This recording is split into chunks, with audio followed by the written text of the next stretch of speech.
हमें सुनने के लिए यहाँ आप लोग पहुँचे हैं, बड़ी संख्या में पहुँचे हैं। इसके लिए मैं आप सभी लोगों का हार्दिक दिल से आभार प्रकट करती हूँ। खास तौर से हमारी माताएं बहनें भी बड़ी संख्या में हमें सुनने के लिए इधर पहुँची हैं, उनका भी मैं दिल से आभार प्रकट करती हूँ और पूरी उम्मीद करती हूँ कि वोट वाले दिन, जिस दिन वोट पड़ेगा उस दिन हमारी माताएं बहनें पुरुषों से पीछे नहीं रहेंगी, बल्कि पुरुषों को पीछे करके सबसे पहले आप लाइन में खड़ी होकर अपने गठबंधन के उम्मीदवारों को वोट डालेंगे। वैसे आप लोगों को ये मालूम है कि आजादी के बाद केंद्र व आपके बिहार प्रदेश सहित देश के अधिकांश राज्यों में भी ज्यादातर या शुरू में कांग्रेस पार्टी ही सत्ता में आसीन रही है। लेकिन जब कांग्रेस पार्टी के राज में यहाँ बिहार प्रदेश के भी सर्व समाज में से विशेषकर गरीब, उपेक्षित व कमजोर वर्गों के लोगों का पूर्ण रूप से सही विकास व उत्थान आदि नहीं हो सका। इतना ही नहीं, बल्कि जब इन्हें यहाँ अपने खुद के राज्य में भी,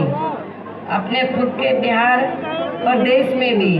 रोटी रोजी के साधन व रोजगार आदि नहीं मिले,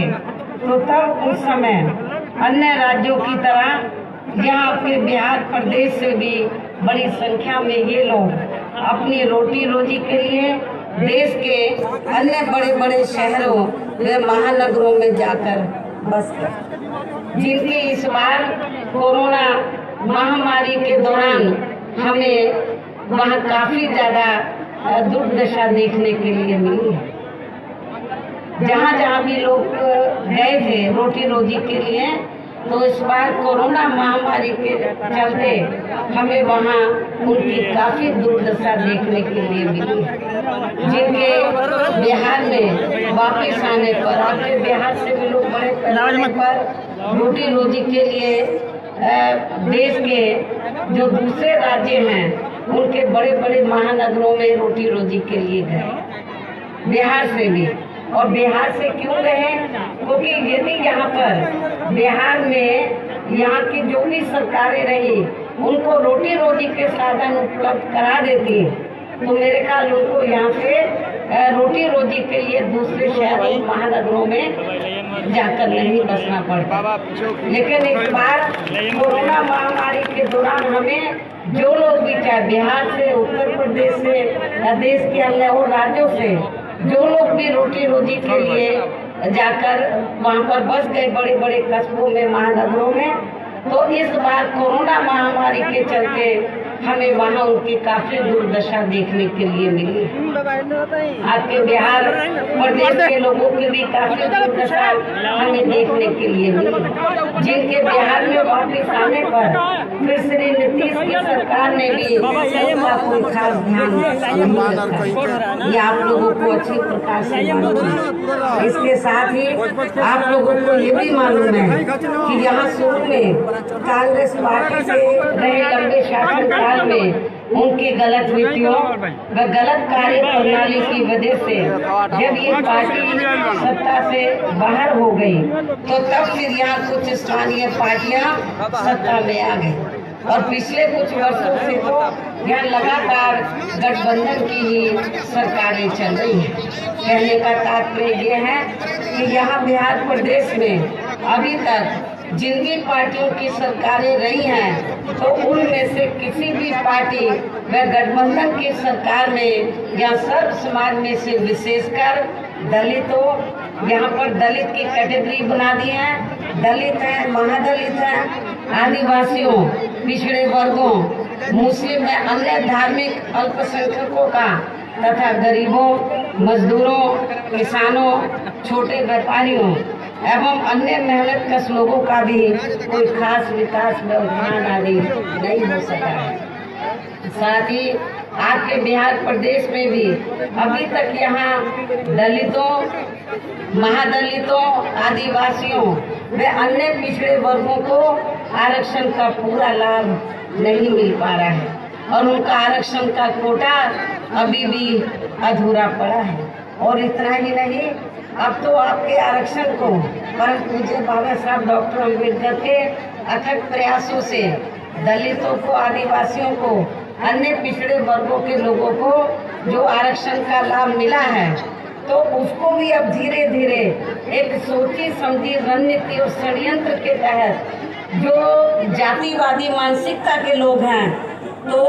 जो इन वर्गों के लोगों को अपने पैरों पर खड़े होते हुए नहीं देखना चाहते हैं, अब वो इनके आरक्षण को भी धीरे धीरे खत्म करने के प्रयास में लग रहे हैं। और इतना ही नहीं, बल्कि अब तो प्राइवेट सेक्टर में इन वर्गों के लिए आरक्षण की व्यवस्था किए बिना ही केंद्र व राज्यों में भी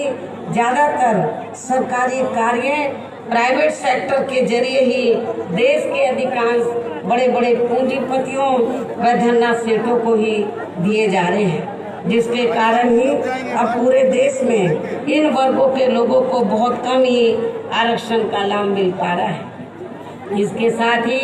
इन वर्गों को जुल्म जाति से निजात दिलाने के लिए बने कानूनों को भी अब इन सभी विरोधी पार्टियों की सरकारों में काफी हद तक प्रभावहीन ही बना दिया गया है, जिससे इनके ऊपर अन्याय व अत्याचार करने वाले लोगों का मनोबल अब और भी ज़्यादा बढ़ गया है, जो अब इनका काफ़ी ज़्यादा शोषण कर रहे हैं। इनके साथ साथ यहाँ बिहार प्रदेश सहित पूरे देश में मुस्लिम व अन्य धार्मिक अल्पसंख्यक समाज के लोगों की भी हालत, खास तौर से आर्थिक हालत, हमें कोई खास अच्छी नज़र नहीं आती है, जिसका काफ़ी कुछ खुलासा केंद्र सरकार की सच्चा कमेटी की रिपोर्ट में भी किया गया है। इसी प्रकार अपर कास्ट समाज में से गरीब लोगों की भी खासकर रोटी रोजी के मामले में अभी तक काफ़ी ज़्यादा दयनीय हालत बनी हुई है। और इन सब का मुख्य कारण हमारी पार्टी केंद्र व राज्यों में तथा यहाँ के बिहार प्रदेश में भी अब तक जा रही सभी सरकारों ज़्यादातर जातिवादी कार्य प्रणाली को ही जिम्मेवार मानकर चलती है। और इस मामले में खासकर इनके गलत आर्थिक नीतियों की वजह से ही अभी भी बेरोजगारी, महंगाई आदि काफी ज्यादा बढ़ रही है। पूरे देश में हर स्तर पर भ्रष्टाचार भी काफी ज्यादा बढ़ रहा है, जिससे आपका बिहार प्रदेश भी अछूता नहीं रहा है। यह आप लोगों को मालूम है। बिहार प्रदेश काफी बड़ा प्रदेश है। आप लोग बरसों से ये उम्मीद करके चल रहे थे कि जिस भी पार्टी की यहाँ सरकार बनेगी तो आप लोगों को रोटी रोजी के साधन मिलेंगे। और बिहार से जो लोग यहाँ से रोटी रोजी के लिए बाहर बड़े बड़े कस्बों, महानगरों में जाकर बस गए, वो वापस आ जाएंगे। उनका वापस आना तो बहुत दूर की बात, जो लोग यहाँ पर कोरोना महामारी के चलते वापस भी आ गए थे,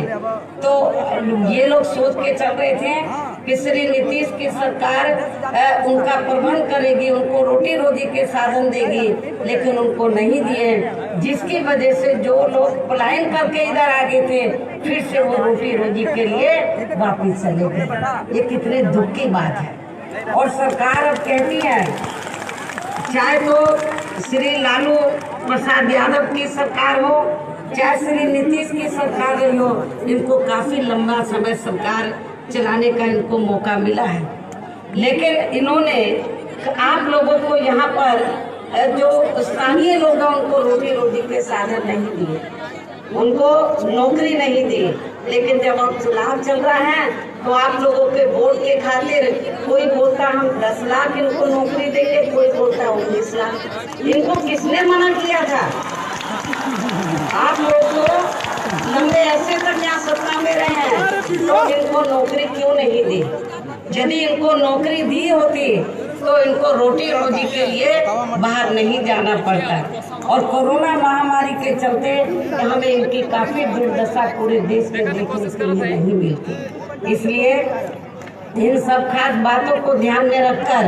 ऐसी पार्टियों की सरकारों को अब आप लोगों को यहाँ और ज़्यादा आजमाने की ज़रूरत नहीं है। कितना आजमाओगे आप लोग? आप काफ़ी आजमा चुके हैं।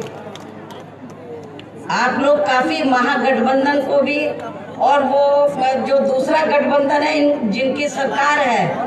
कितना आजमाओगे आप लोग? आप लोग 15-15 साल तक इनको आजमा चुके हैं और कितना आजमाओगे? तो मैं समझती हूँ कि अब आप लोगों को इनको और ज़्यादा आजमाने की ज़रूरत नहीं है। और अब आपको यहाँ अपने बिहार प्रदेश में इस बार विधानसभा के लिए हो रहे आम चुनाव में केवल अपने बने नए गठबंधन की ही सरकार बनानी होगी। यदि जो अभी तक यहाँ पर महागठबंधन भी पावर में रहा, श्री नीतीश का भी गठबंधन पावर में रहा, यदि इन्होंने कुछ काम किया होता बिहार प्रदेश की जनता के लिए तो फिर हमें ये नया गठबंधन नहीं बनाना पड़ता। हमें ये नए गठबंधन को बनाना पड़ा है। और अब आपको यहाँ अपने बिहार प्रदेश में इस बार विधानसभा के लिए हो रहे आम चुनाव में केवल अपने नए बने गठबंधन की ही सरकार बनानी होगी। और यदि ऐसा हो जाता है, हमारे इस नए गठबंधन की सरकार बन जाती है, अर्थात यदि ऐसा हो जाता है तो फिर गठबंधन की ओर से यहाँ बिहार प्रदेश का मुख्यमंत्री श्री उपेंद्र कुशवाहा जी को ही बनाया जाएगा, जो ये अति पिछड़े वर्ग से ताल्लुक रखते हैं तथा सरकार चलाने के लिए ये पूरे तौर से काबिल व सक्षम भी है। मुझे पूरी उम्मीद है कि फिर ये जब आपके बिहार प्रदेश में जहाँ हमारे नए गठबंधन की सरकार बन जाती है और श्री उपेंद्र कुशवाहा जी यहाँ के मुख्यमंत्री बन जाते हैं, तो मुझे फिर पूरी उम्मीद है कि फिर ये उत्तर प्रदेश में बीएसपी के रहे शासन काल की तरह ही जहाँ हर मामले में व हर स्तर पर अपने सर्वजन हिताय व सर्वजन सुखाय की नीतियों पर आधारित ही सरकार चलाएंगे। और इस मामले में मैं आप लोगों को ये भी बताना चाहती हूँ कि जब यूपी में 4 बार मेरे नेतृत्व में सरकार बनी, हमने दूसरे राज्यों की तरह तो उत्तर प्रदेश में हमने बेरोजगार लोगों को बेरोजगारी भत्ता नहीं, 1000 रुपये 1500 रुपये ये हमने नहीं दिए थे, बल्कि हमारी सरकार ने उत्तर प्रदेश में सर्व समाज में से जो गरीब और बेरोजगार लोग थे तो उनको बेरोजगारी भत्ता नहीं बल्कि उन्हें बड़े पैमाने पर सरकारी व गैर सरकारी क्षेत्रों में सीधे तौर पर हमने उनको बड़ी तादाद में नौकरी हमने उपलब्ध कराई।